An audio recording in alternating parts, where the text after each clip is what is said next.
என் மகன் முகத்துக்கு உன்னால் நிகராக வரவே முடியாது. அதனால ஒழுங்கா இறங்கி வான்னா. சந்திரன் அங்கேருந்து பெரியாழ்வார் யசோதைட்ட பேசினானா, என்னத்த இருந்தாலும் நான் சந்திரன்னா நான் மேல இருந்தாலும் நன்னா இருக்கும், நான் கீழே வந்தா நன்னா இருக்குமான்னா. பெரியாழ்வார் யசோதை பதில் சொன்னா, மேல இருக்கிறவன் மேலேயே இருக்கிறது அழகு இல்ல, கீழே வரதுதான் அழகு. அதுக்கு எங்க கண்ணன் தான் உதாரணம். வித்தகன் வேங்கடவாணன்.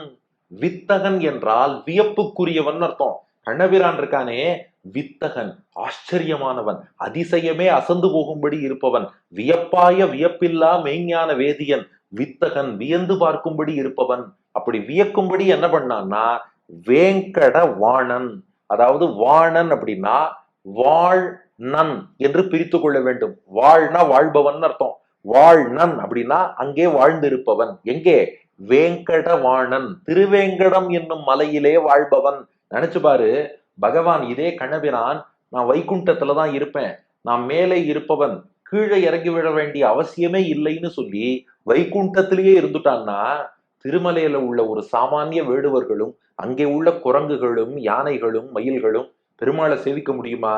ஆனா பகவான் என்ன பண்ணானா, வைகுண்டத்தில் நாம நித்திய சூரிகள், ஒரு ஆதிசேஷன், கருடன், விஸ்வக்சேனர், இவர்களுக்கெல்லாம் தரிசனம் கொடுக்கிறோமோ இல்லையோ, திருமலையில உள்ள காட்டு மரங்களுக்கும் காட்டில் வாழும் வேடுவர்களுக்கும் அங்கே உள்ள மிருகம் பறவைக்கும் தான் அனுகிரகம் பண்ணணும்னு ஆசைப்பட்டான்.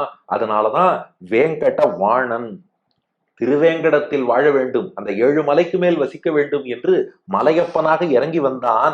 அப்போ வித்தகன் வேங்கடவாணன், வியப்புக்குரிய அந்த பகவான் திருவேங்கட மலைக்கு இறங்கி வரலையா, அதுவும் வைகுண்டத்திலேருந்து பூமியில நேரா குதிக்கணும்னு தான் நினைச்சாராம் பெருமாள்.